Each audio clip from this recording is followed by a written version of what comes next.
All right. Thank you for joining me once again. Welcome back. Welcome back. So we're looking at the dashboard, part two.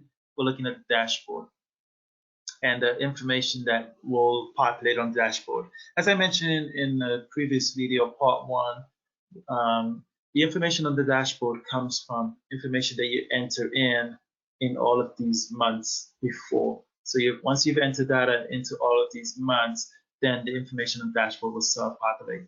So on page 1 and 2 will be information from the various category that you've entered in. I'm going to switch back over just to January so we can take a look at this. So on the housing, my actual cost was this. And again, the information comes from the spreadsheet that I filled out. Okay, so we'll take a look at January and see if that lines up. 1,040 on the actual cost. Let's see if that's what I see when I switch back over. Okay, so I scroll down on the housing at the very end. There we go. I see the total. And guess what I see? There it is, 1,040. So all of the information you see on page 1 and 2 is being fed from these categories in the spreadsheet. All of these categories in the spreadsheet are feeding the information that you see on page 1 and 2 of the dashboard. So switching back over, and that's what you see populated here on the page 1 and page 2. It's all of the different categories for each month. So at the very top, you notice I have January clicked.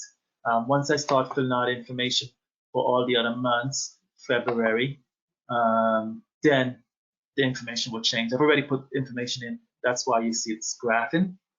So as you put in the data for January, February, March, and so on and so forth, you'll then be able to click up here on these buttons and it will automatically update and change the information. So you can see how you've spent money under the various categories from month to month. If you will like, again, it's already done. You don't need to touch this information.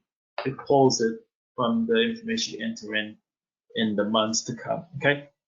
So just want you to see that again on the dashboard. So that is what you'll see page 1 and 2. When we go down past page 1 and 2, we go into page 3. It grabs some other information for us, okay? Again, because I've already put information in, number in, that's why it's graphed in these information. If I didn't have any information, because I'm just dealing with the month of January, which we're in, then these will be blank, okay? So that's what will happen. It gives me the total number plus a percentage next to it. So I can see how all of it breaks out, okay? And it's just checking on these 3 categories: monthly income, monthly cost, monthly payments, okay? So that's on page 3 and 4. And again, it covers all of the months. So first 6 months on page 3, second 6 months of the year on page 4. When I go down to the last part of the dashboard, which is page 5, it gives me a monthly snapshot of all those different categories I mentioned. So it breaks it down so I can see how it correlates between from one category to the other. Under this particular snapshot, 62% of my payments are done under the housing category, okay? So it gives me a breakout of how I spend my money based on all those various categories of information that I enter in. All right, remember the buttons at the very top. Okay, so again, when I want to see the difference between month and month, once I've added information in all the preceding months, I can then click on it. So when I click on February, not only will this change, but that payment cycle on page number 5, once I have data, will also change. So I get to see a snapshot. You notice it just changed there. I get to see a snapshot of how that information looks also from month to month.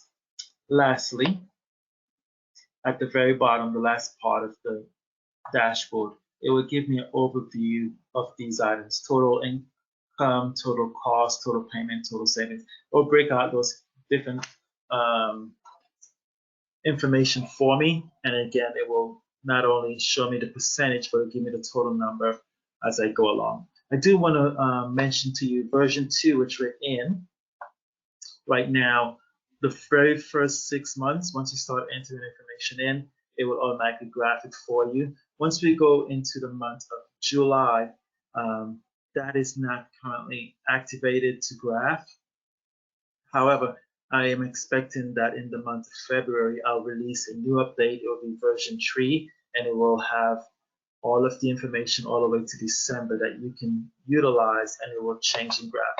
So for example, if I were to keep this spreadsheet and were not to update to version 3, which will be coming out in the month of February, once I get to the month of July, on the dashboard, sorry, once I get to the month of July on the dashboard, which will be over here, I'll see no information graph. Even though I may have information entered in the month of July, I may have various information entered in, it's not going to populate here because that has not been programmed as of right now under version 2, but I do plan to release a version 3 that would cover the entire year in the month of February. So look forward to that. Please check out my website if I haven't mentioned it before.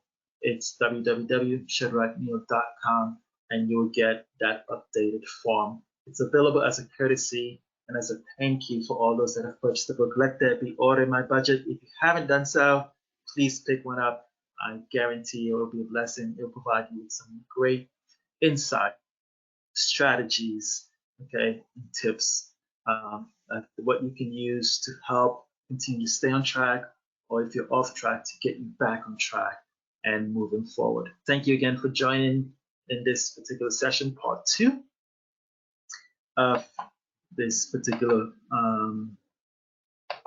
bi-weekly, otherwise known as the bi-monthly budget spreadsheet. It's the same information it will graph under the weekly spreadsheet. The weekly spreadsheet will be coming soon. For those that are anxiously waiting for that information, it's coming soon. The weekly spreadsheet is coming soon.